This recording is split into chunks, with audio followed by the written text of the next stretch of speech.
Welcome everybody to A Balanced Life with Dr. Jacquie here on Black Star Network. And today, we're going to be talking about relationships and the holidays and how our money impacts and affects the things that we do surrounding what we want to buy, the people that we hang around, and overall, generally, do you have yourself together for the holidays? Yeah, I know it's not easy, but you're working on yourself and you're trying to get there. Today, we're going to be talking to Dr. Leroy Scott as well as Pam Sams. They are joining us today to give us an opportunity to discover what it looks like to navigate the nuances of the holidays and our relationship with ourselves, our money, and other people. Hey, everybody. Hey. Hey. How you doing? I am excited that you all are here today because this gives us an opportunity to kind of set the tone for how do we build a relationship first with ourselves. I know that during the holidays, there are times where I have felt like I want to reach out to people that I have either blocked or taken out of my phone because somewhere in me during the holidays, I feel this genuine concern about how they're doing. And then all these memories start to come back in my head, Dr. Scott, about why I should just let it go and keep it moving. Everybody, meet Dr. Scott. Tell us a little bit about yourself and your practice and the work you do, and then kind of walk us through this relationship with self that's so important before we start having relationships with other people. Yeah, so thank you so much for having me, Jackie. I'm Leroy Scott. I've been in the mental health industry for over 25 to 30 years. I got into this industry when I was 18 years old in the United States Navy and serving this country and working with military guys during war and trauma, and worked 9/11, worked Hurricane Katrina, school shootings. So I've been in this industry for a very, very long time. And now I get the privilege and the honor of working with some really, really, really great people. I've been serving clients in private practice for probably over 15 years. And some of those therapeutic relationships have been long-term. So I've people, if you could reach me at leroyscott.com or Google Leroy Scott. There's not too many Leroys, too many Leroys around. So if you put Leroy Scott in, you'll have an opportunity to get to my website and see books and everything like that. But Jackie, you pose I'm appreciative of the question you pose and where you start this conversation, because I've had thought about this and looked at some of the psychological research on what we call becoming yourself, right? Having this really, really good relationship with yourself and how you build that and how you become who you should be or who you were made to be or what your purpose is. And I think at this point in my work, I'm believing that process of human development, which is what it is the development of the brain, development of your social interactions, engage with your personality, and to become who you should be, like to build this relationship with you, with the self, with what's in psychology we call the self, I think is one of the most difficult human processes to have to endure. And I say that because if that was an easy process, then everybody would do it very quickly, without any reservation or any challenges. But if you think about becoming who you are, that's a very, very, very complicated process. And people are always saying, be yourself, don't worry about this, don't worry about that. But if you were honest about it, we're just not wired that way. I mean, if you think about how we're made, we're wired to survive. Like at the end of the day, our brains are designed for us to survive. We get fight or flight. If we couldn't get scared, then we wouldn't know whether or not to save our lives or fight back, right? You get 100 great comments on social media about something you post, but this one negative comment, you can't go to sleep because it's just lingering in your head. And I tell people, I think the first step to becoming who you are is accepting the reality of the inabilities or the challenges that you have and the difficulties and the trauma that you may have experienced, and learning to accept the way you are, like the way God made you, which I think is the prerequisite to going to the other phases of becoming who you are, but just accepting who you are in the moment you decide that becoming you is something that's relevant and important to your life. So I tell people all the time, I think the first step to being yourself is accepting who you are, where you are in your life, and embracing that reality in a way that doesn't make you depressed or discouraged, but gives you hope and inspiration. I want to ask you a follow-up question to that, because I like what you said related to becoming who you are and accepting that. Where does it fit in with the things that we were taught? Because oftentimes we believe that what we were taught and how we were raised to a degree sets the tone and the stage for who we're in the process of becoming. But that also, in its levels of toxicity, could be parents and people who raise other people, they go too far. So how do you begin to find who you are naturally meant to be in this world? Like your natural proclivities, the things you enjoy, oh, I love to go outside and be in nature, but somebody says, ooh, there are bugs outside, don't go out there. So all of a sudden you don't want to go out there. So how much of our formative years are we shaped by the opinions of other people? And then how do we release ourselves from those once we're like, that's really not me at all? Yeah, that's really interesting, because I would say there's a significant portion, because if you think about brain development, our brains are not fully developed until the age of maybe 23 to 25 years old. Those formal years of brain development, where kids have a better opportunity to learn language and grow when you're very young, those experiences impact us in a way that, well, let me do it this way, right? So people feel at times, unless it's trauma related things, right? But breaking away from traditional family and social influences, it evolves, right? So you kind of grow. So you've got to be patient with yourself and really understand. You've got to be patient with yourself, and you've got to understand that regardless of how difficult it may seem to break away from traditional things that you learn, and that is difficult. Like I've got people that have been oriented to church things and religious things and family oriented to family system things, and it seems very difficult to break away from those things. What I tell people is to relax around those things and learn to embrace the reality and understand why those things existed. Because what I'm finding is that people feel that it's either this or that. I've got to really break away from these historical things, like you said. Like, I didn't want to go out the park, but I don't want to go to the park. But people may say, "Well, you don't need to do this, or you don't need to do that." You've got to realize that we don't exist without a society. Like, people's social remarks and social opinions, they really matter to us, right? Because it's cortisol in your bloodstream, it's anxiety, you get anxious. So you have to really pull back and be patient with yourself. And you have to accept that part of what's going on is just a biological response to the situation that you're in. And you don't have to put too much pressure on yourself in changing and evolving. So we've got to learn to relax and be more patient with ourselves. And over time, we can actually grow out of traditional things that we've been taught that we want to break away from.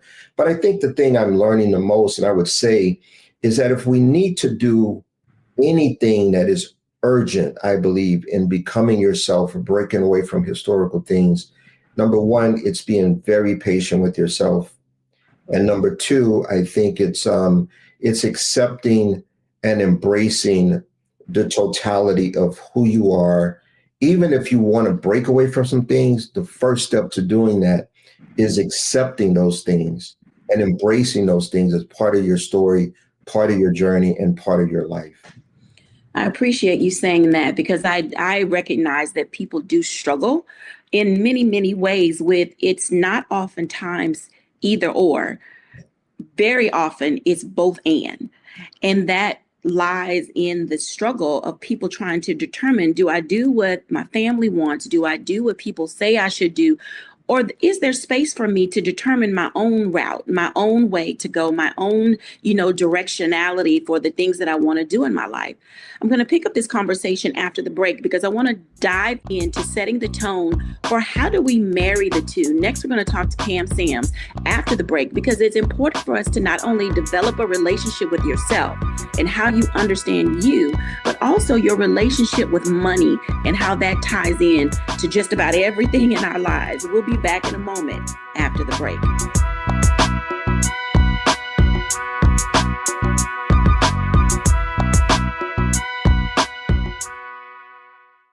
Hello, I'm Isaac Hayes III, founder and CEO of Fanbase, and I'm here with a very important message. We are at a turning point in the Black community where we must have equity in the apps we use that scale to billions of dollars. But this time, we own the infrastructure, we own the culture, and we shape the future. And Fanbase is the future. Fanbase combines the free functionality of Instagram, TikTok, and YouTube into an all-in-one platform built for the evolution of social media and monetization. With over 1.4 million users, that's real proof that we are shifting the conversation of tech ownership and equity for creators. So right now, I want you to go to startengine.com/fanbase and invest today. The minimum to invest is $399. That gets you 60 shares of stock in Fanbase at $665 a share. This marks a turning point in Black ownership of social media. If we don't take this opportunity to own social media right now, we will always be customers to our own creations. And that can't go on. So once again, go to startengine.com/fanbase and invest today. We must own the platforms where our voices live, our stories matter, and where our culture drives the world. Thank you.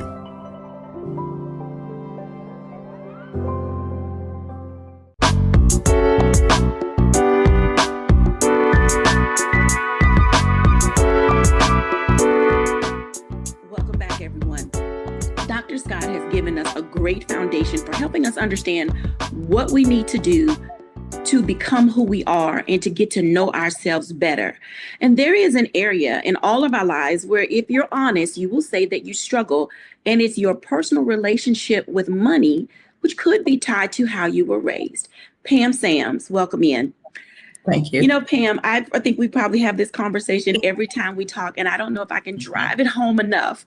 The value of importance of understanding who you are and your relationship with money and finances, and whether it's a love-hate relationship or not, oftentimes our relationship with money can drive how we interact with other people. Can you talk to us a little bit related to why having clear perspectives and clarity on dollars makes a lot of sense? Mm-hmm.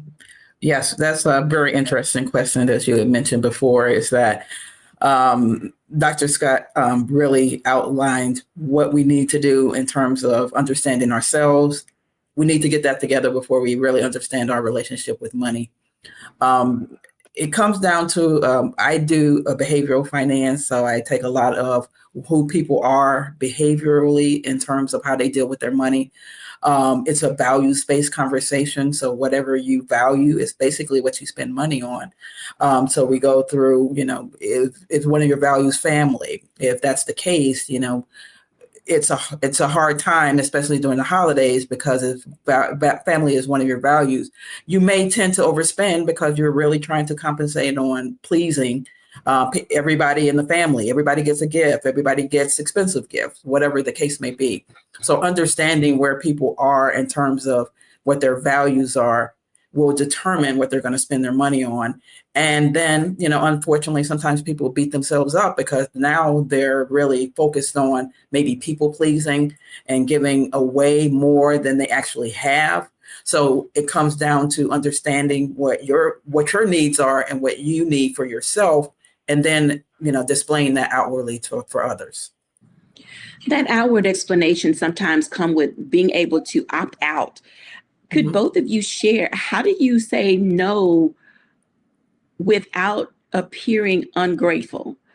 Because I know there are family dynamics where individuals are like, well, you got to get from our family, your family, or you didn't do anything. So then there's this guilt for opting out without people understanding really what's happening with you and your finances. I want to start with Dr. Scott first, because the emotional coping skills related, some people just can't say no. An escape plan could be right there in their face and they wouldn't know how to accept it or take it. How do we help people get the coping skills to then get to the no question, the no answer? Yeah, like that's really difficult, right? So we say, what I normally say is, good people that are considered to be good people, if you got a good aunt or a good grandmother or a good friend, those are normally yes people. They're gonna always be like, yes, I'm gonna do this, I'm gonna do that, and they all often overextend themselves, and at the end of the day, they suffer stress consequences, anxiety consequences for doing that, right? So I think the best way to think about it's not whether or not you say no, but it's why you should say no, right? And I always frame it that way for people, right? You don't have to say no just for the sake of saying no. And people that are not necessarily no people, it's really related to your personality, it's your psychology, but primarily it's driven by personality. And you've got to learn to dance with the person you are, right?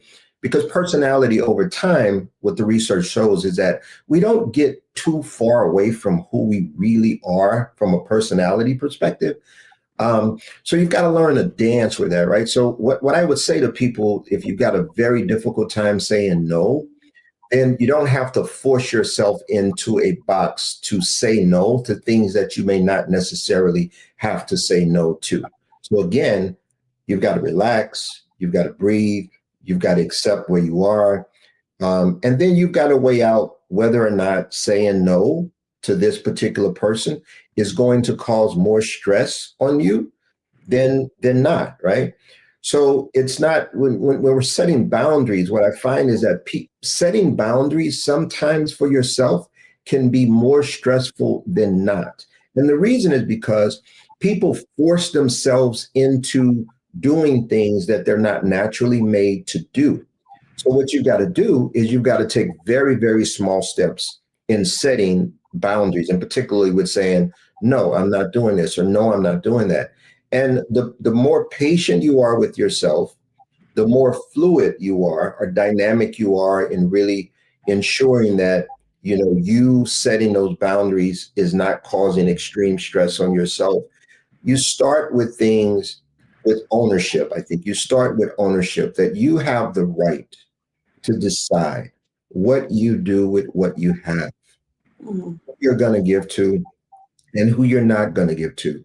And just because I give to this niece or nephew this year, I may give to a different niece or nephew next year. But guess what? I get to decide what I say yes to and what I say no to. And you've also got to realize that when you're trying to set that boundary and you say no, you are going to feel guilty for saying no. So just breathe, just relax.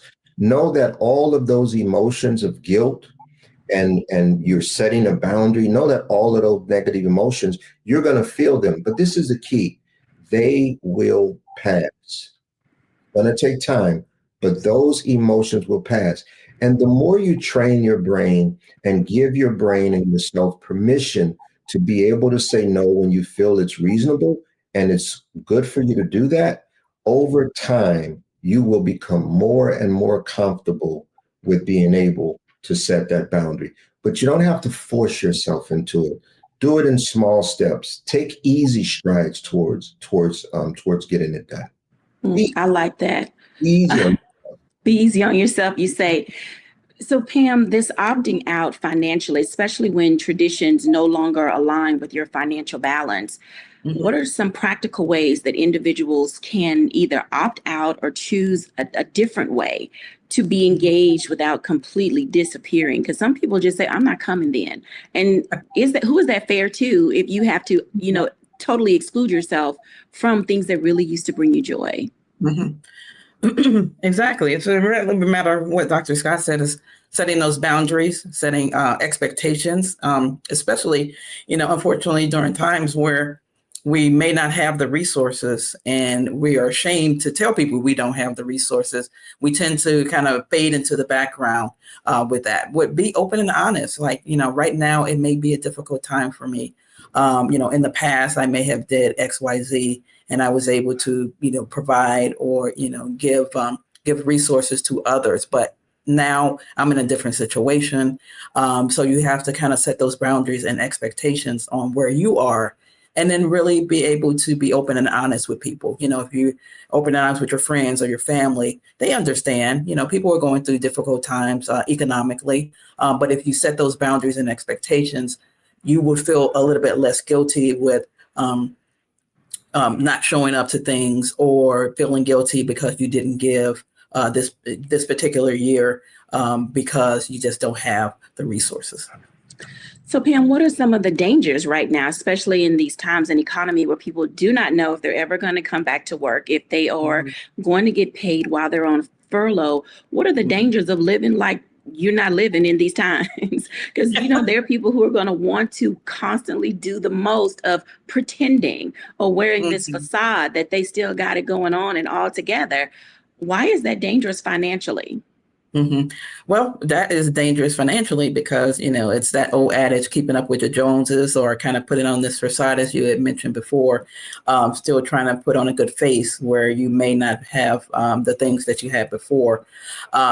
That's the danger of it. It's really living in a situation where you are overextending yourself when you don't have it.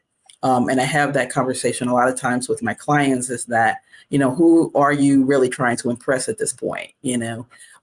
It's really the people pleasing. It comes into play because you are really outwardly trying to show that you still have it all together, but you don't. So the dangers of it is they're really affecting your overall finances for the long term if you continue to put up this charade during the times where you probably do not have the resources anymore, and you really need to kind of cut back on those things in order to survive for yourself. I like that aspect. And I want to ask Dr. Scott a follow-up question related to something you just said, Pam.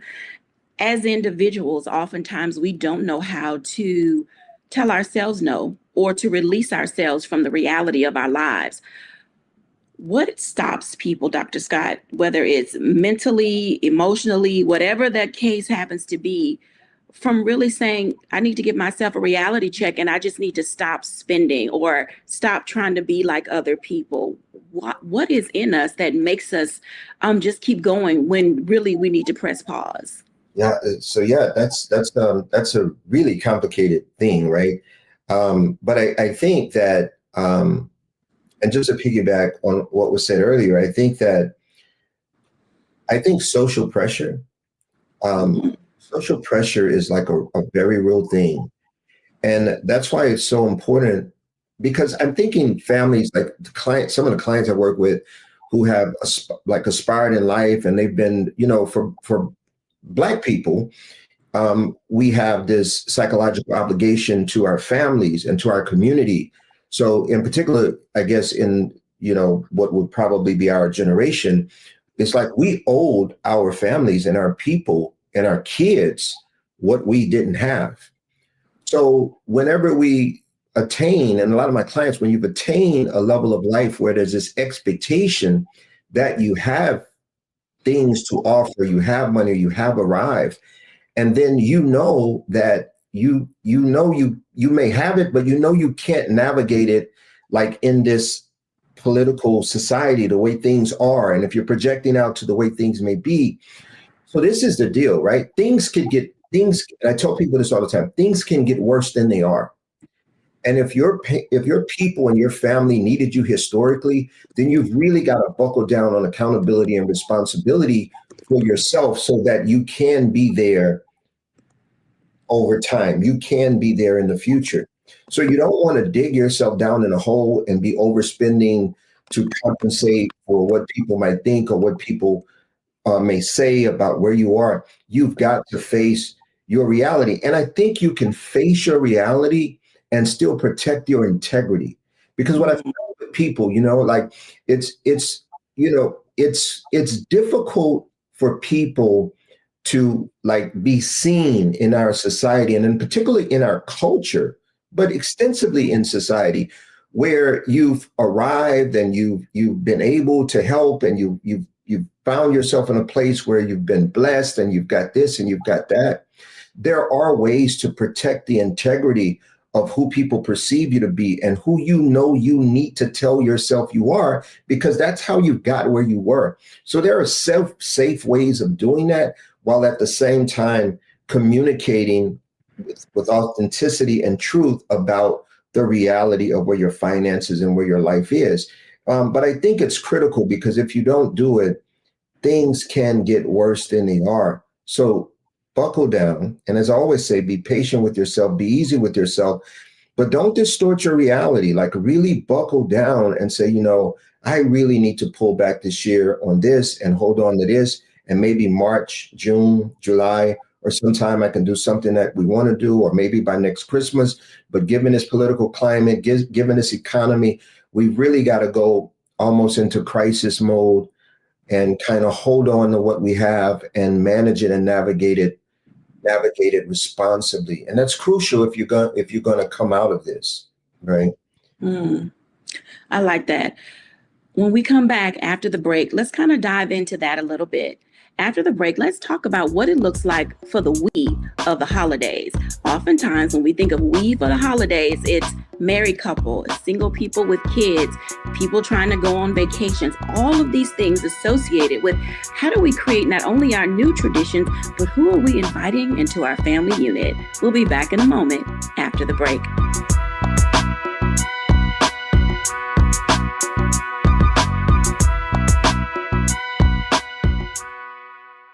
They said the quiet part out loud. Black votes are a threat, so they erased them. After the Supreme Court gutted the Voting Rights Act in 2013, Republican legislatures moved fast. New voter ID laws, polling place shutdowns, purges of black voters from the rolls. Trump's Justice Department didn't stop it, they joined in.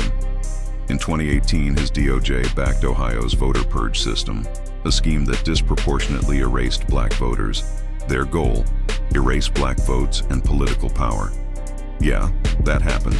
These are the kinds of stories that we cover every day on Roland Martin Unfiltered. Subscribe on YouTube and download the Black Star Network app. Support fact-based independent journalism that centers African Americans and the issues that matter to our community.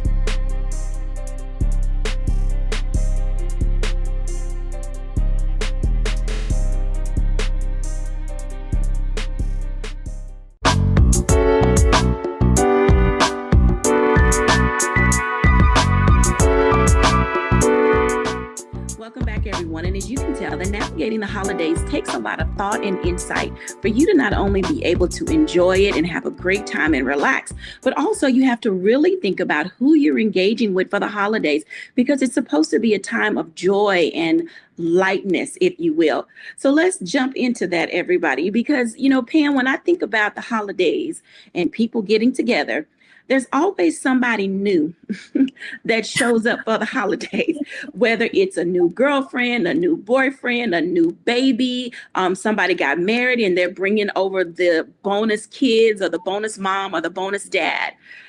Who be buying gifts for?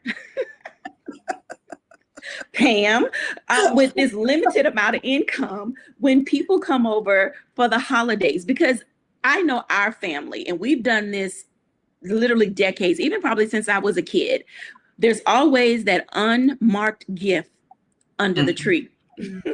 Let's talk about the value of that gift and the thoughtfulness that should go behind it, just in case somebody else shows up for the holidays.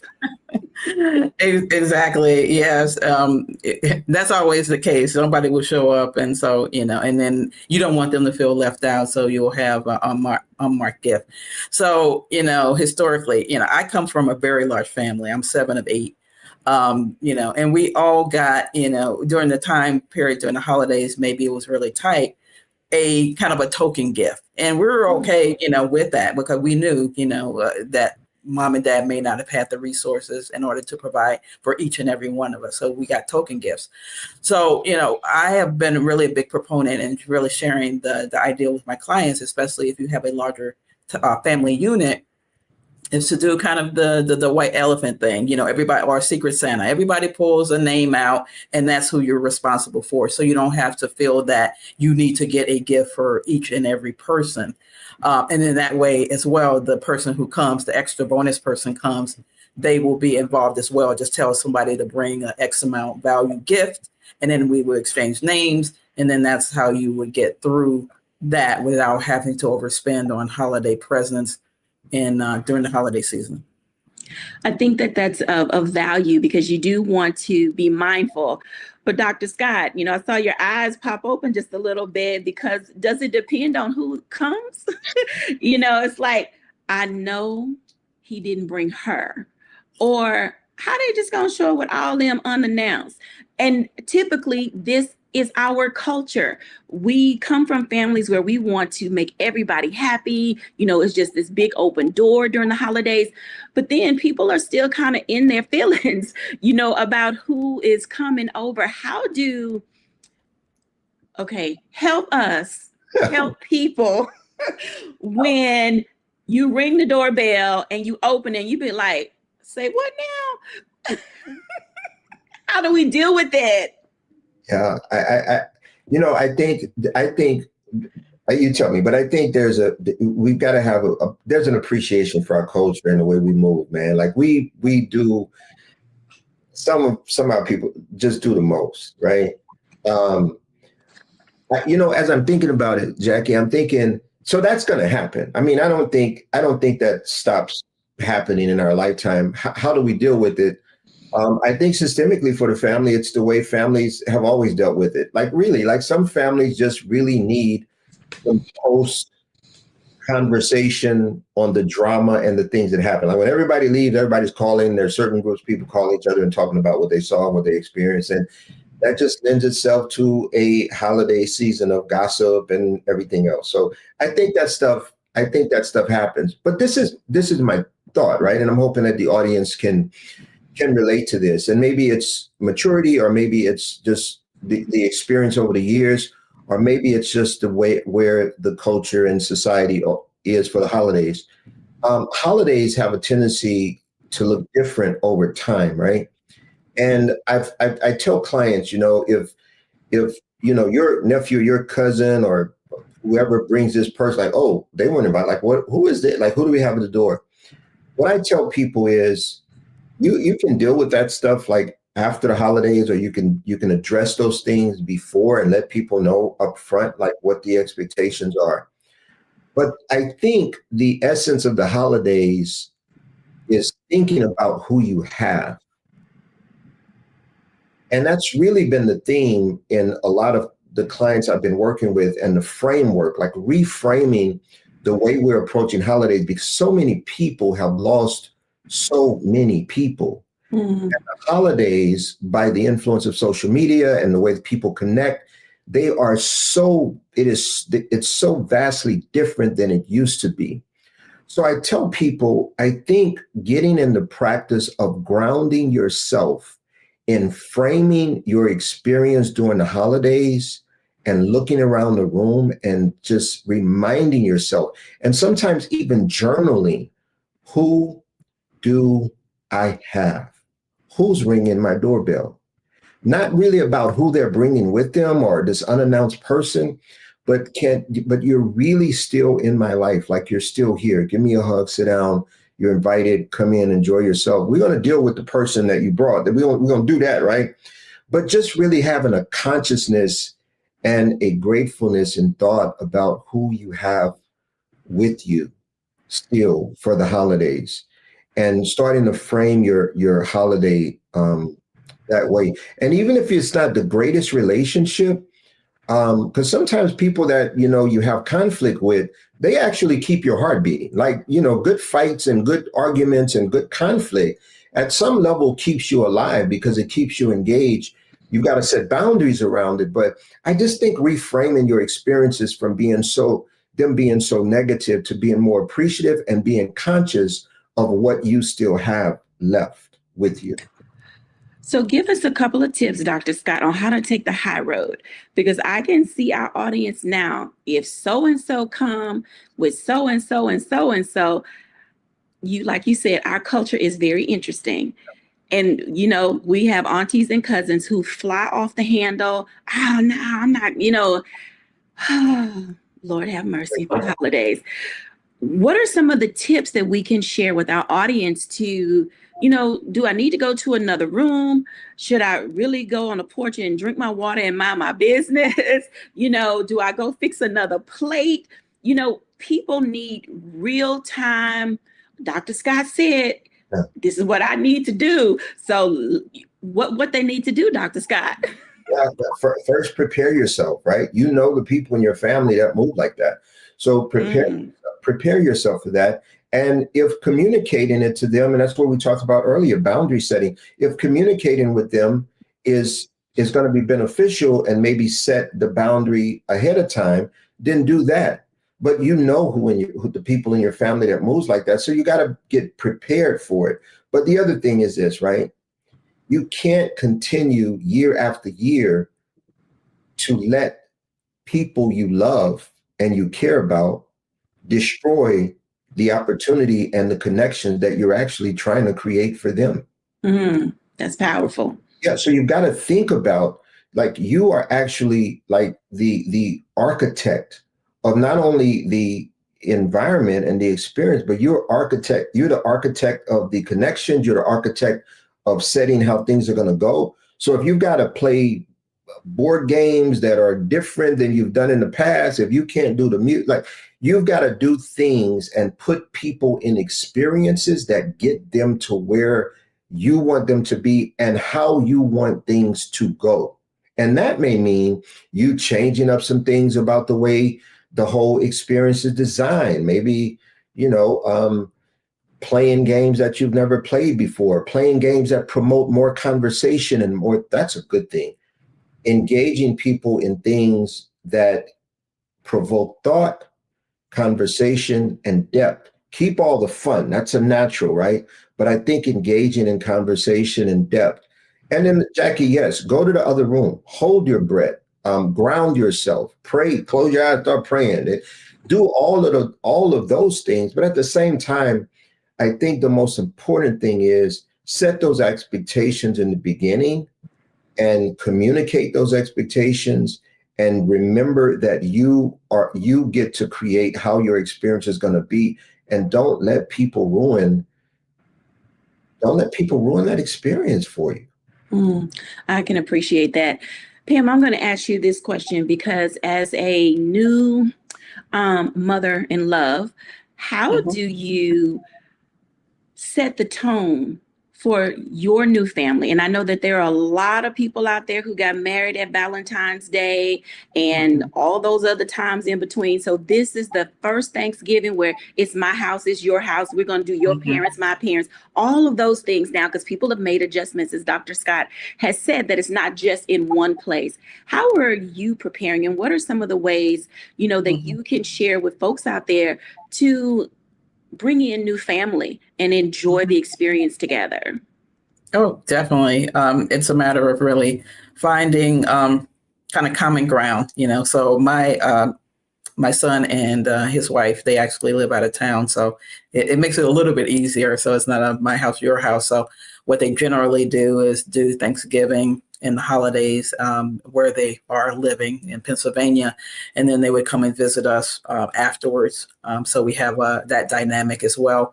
But my daughter-in-law is an excellent cook, so I have her fix a couple of dishes as well. Some non-traditional things that I would have had in my particular situation, but it's an add-on. So she has certain things that she loves to cook, so I allow her to provide for that the new dishes and what I call a traditional, let's say, Thanksgiving. Same thing with Christmas. They like to get started Christmas real early. So it's like November 1st and then the tree is up and all of that sort of thing. I'm not so much, but I love to look at their home that they have decorated. So I think Saturday they'll be decorating their home for the holidays as well. So taking some of those things as well as what I do with my new daughter-in-law and some of the things that she brings to the table. When we come back after the break, let's continue this conversation about creating new traditions, how those traditions move not only us forward, but also they allow our young adults to find a space just for them so that they can create their own. We'll be back in a moment after the break.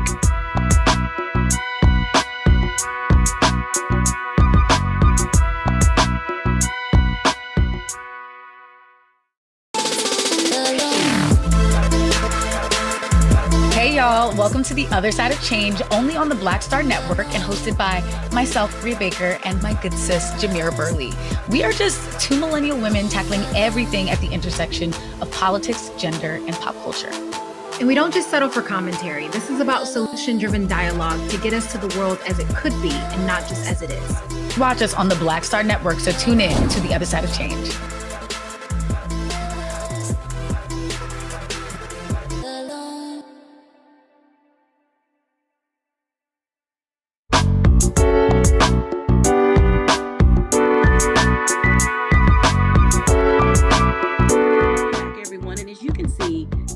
For the holidays can be so much fun.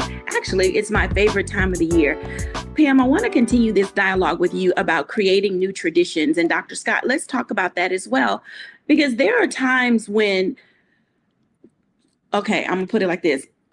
For you parents out there who don't want your children to grow up and live their own lives, this segment is for you. Let's talk about that for a moment. I'm going to start with Dr. Scott, because parents don't know how to release themselves when they've been accustomed to having their children all to themselves. Christmas is for mama and it's all about her, et cetera, et cetera. How do we help mature, seasoned mamas and grandmamas out there understand that it's okay for their children to grow up and start their own traditions? How do we do that? Wow, should we do that? Actually, that's a challenge. I'm originally from Louisiana, so I come from deep-rooted grandmothers, great grandmother, mom family, and they've got traditions, and I think I've stuck to those things all my life. I'm careful around that, right? Because what I'm seeing in the culture is that historically, parents and grandparents, those you parents out there, you have done a good job. Let me put that on the table. You have done a good job at securing the opportunity to influence your children and generations, your grandkids and generations after you. You've done an excellent job. As a matter of fact, parents have you did it with less than, probably in some ways less than you could have done it with, and you made that happen. And parents have this, and I want to speak directly to the parents just for a second, Jacquie. Parents have had a historical influence in families and culture, and you should be celebrated and you should be applauded for that, right? And I understand that it's very, very difficult to give away what has really held the family together. And I'll be honest with you, there's a big part of me, both clinically and personally, I would say I would wish you held on to. Because I'm afraid that if you give it away, the next generation may not be able to sustain what you've done in doing things the way you've done them. That has brought everybody together. And our grandparents and great-grandparents had done an even better job at it. But this is the deal. If we wanted to survive, it's not about you letting it go. But you have got to get at least two of the kids or nieces or nephews or some family members, two younger family members, intimately involved in the magic that you've been able to create for so many years for the family. If you don't do that, everything you've done is going to go away. So my recommendation is engage, identify, 2, 3 people, one person that you know can take this tradition of the way you've done things and take it even further, even after you're gone.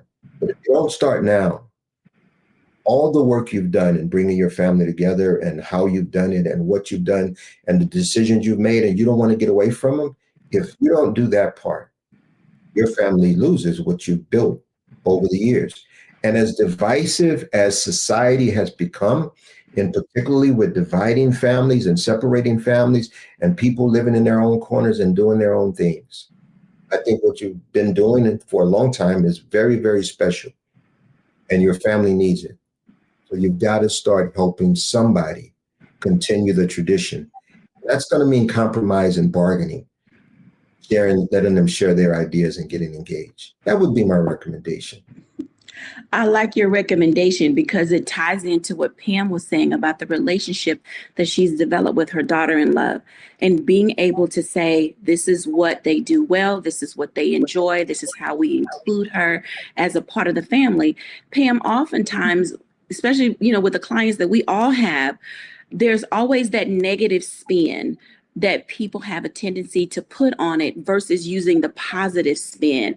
I mean, share with me the delight that you have and your daughter-in-law being, involved in creating these new traditions for, your son, which is something he enjoys and appreciates because it brings the family together.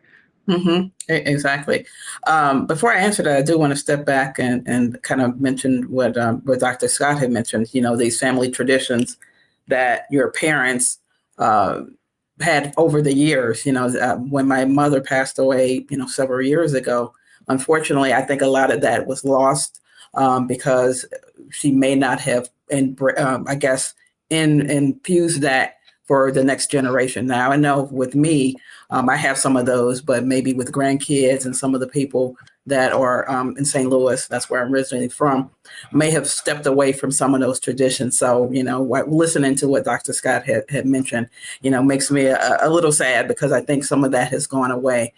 So that's why, in my particular family unit, it's really trying to keep what I have in terms of my traditions, but really being open to some other things that I can bring, or at least my daughter-in-law can bring to the table. She has a German background. So last year, actually, she made a dish for New Year's, which was very interesting, but very delicious. But it was something that was in their tradition that they had every New Year's. With us, with Black folks, it's the collard greens and all of those things, those traditional things that we have. But introducing that particular dish in with everything else was impactful, and it was very delicious, and we'll probably end up doing that again this year. So really being open to having some of those traditional things that you could infuse into your own traditions really, really helps.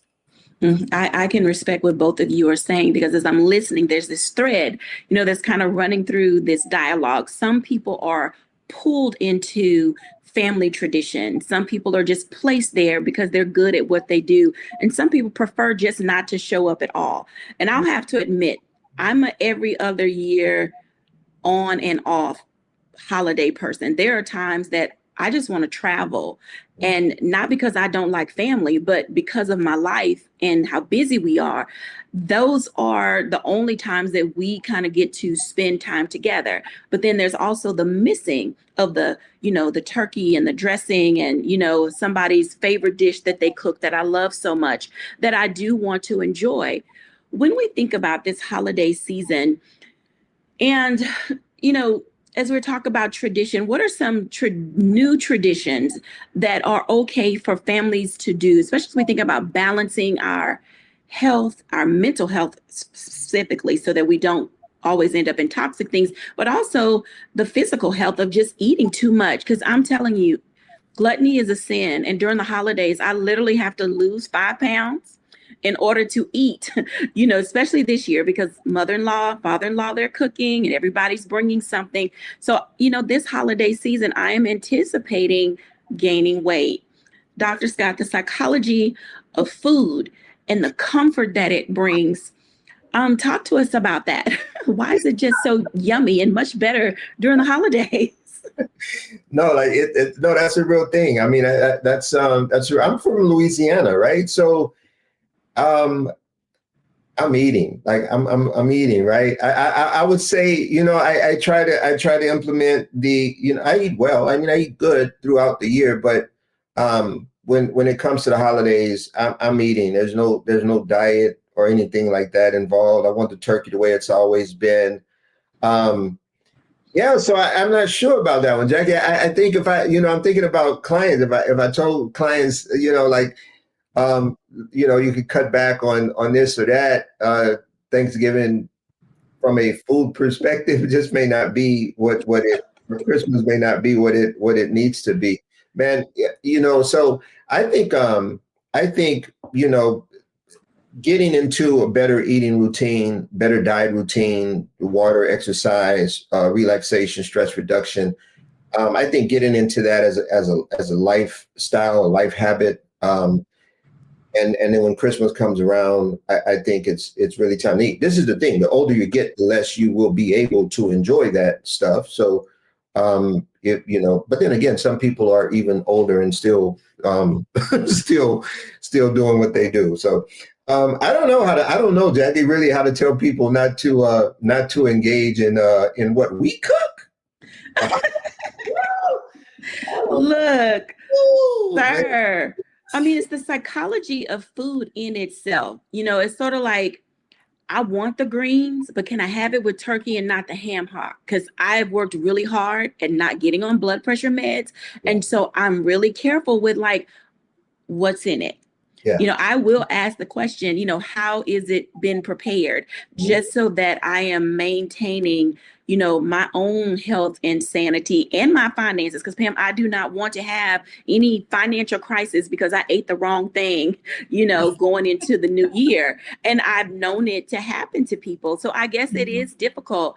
So if neither of you can tell us how not to do it, because being from Texas, there's going to be the Bluebell ice cream. I can't wait to have that on something, whatever it's going to be, or in a root beer float.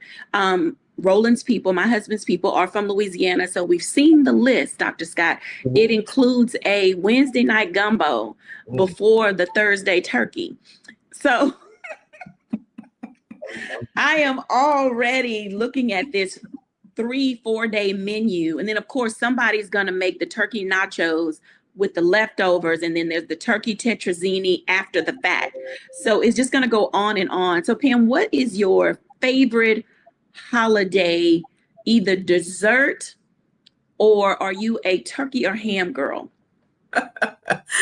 So I am a turkey girl, and not too much the ham, but and I'm just gonna say it in terms of, I think everything could be done in moderation. So, we're getting older, me and my husband, and so, he is on some blood pressure medicine, unfortunately, and so his, cardiologist said there has to be some modifications. So, so unfortunately, for Thanksgiving, we may be making some modifications on the menu.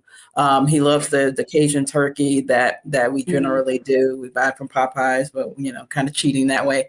But some of the other things, is probably the turkey and the greens instead of the ham hocks. And so making some modifications to the dish, but everything needs to be done in moderation, especially as you get older. You want to keep your health up because, like you said, if you don't, that could be a medical situation. And then that, unfortunately, that leads to spending more money on health insurance and medication and all of those things. So you do have to kind of step back and do it that way. But I'm a turkey girl. Favorite dessert, I love sweet potato pie, so that's my guilty pleasure that I do have to have regardless, even though I'm trying to cut down on my sugar. But that's one of the things that I have to have it during the holidays is sweet potato pie. All right, Dr. Scott. Yeah, so I'm a turkey wing guy, right? I'll take both the wings off your turkey, and I'm sorry, I apologize for that, but and I think and collard green and cornbread. I'm a cornbread and milk guy. Like I'll take your cornbread, put milk in it, sprinkle a little sugar. Like for me, I think like I said, earlier, I think healthy eating and dieting is like a lifestyle. So when I get to the holidays, I'm going after your turkey. I'm going after your turkey wings. When I was younger, it was a turkey leg, but then I realized it wasn't as good as that wing was. So, yeah. Definitely. So I will say for me, I only like a particular part of the honey baked ham, and that's the crispy, sugary part just across the top. I'll leave all the rest, and definitely, going to have some turkey and dressing and some other things. And yeah, I'm already trying. I'm going to lose these 5 pounds these next 30 days so I can gain 5 pounds back during the holidays. That's just, what it's going to be. Ladies and gentlemen, I hope that you have enjoyed something that we have stated today and something that will help you balance out your holidays from your relationship to your finances. When we come back after the break, I'll give my reflection.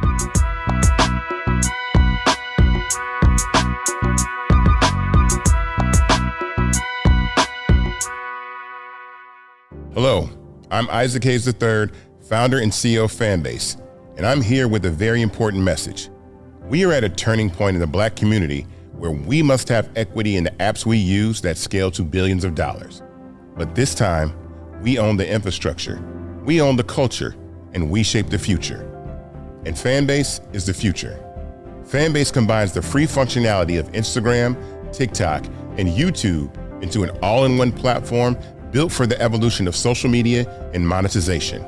With over 1.4 million users, that's real proof that we are shifting the conversation of tech ownership and equity for creators.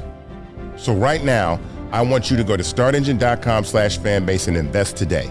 The minimum to invest is $399.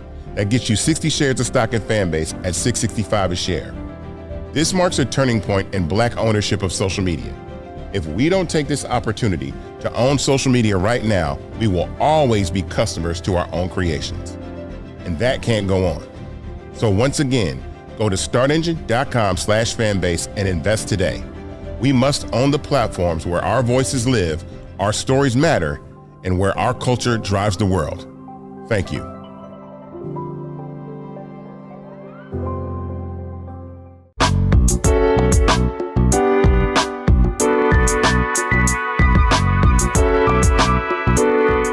Welcome back, everyone. And as you can tell, the holidays are filled with so many mixed emotions, whether you're trying to determine what gifts to buy and when to shop, or trying to determine, how to cope and manage all the anxiety and the things that you feel about people who may be showing up at the door or who you may be sharing a table with. It's all up to you to be in relationship with yourself first before you can be in relationship with other people. So remember, enjoy the holidays. It is your presence that matters, not the presents that are under the tree. Thank y'all for watching. Bye now.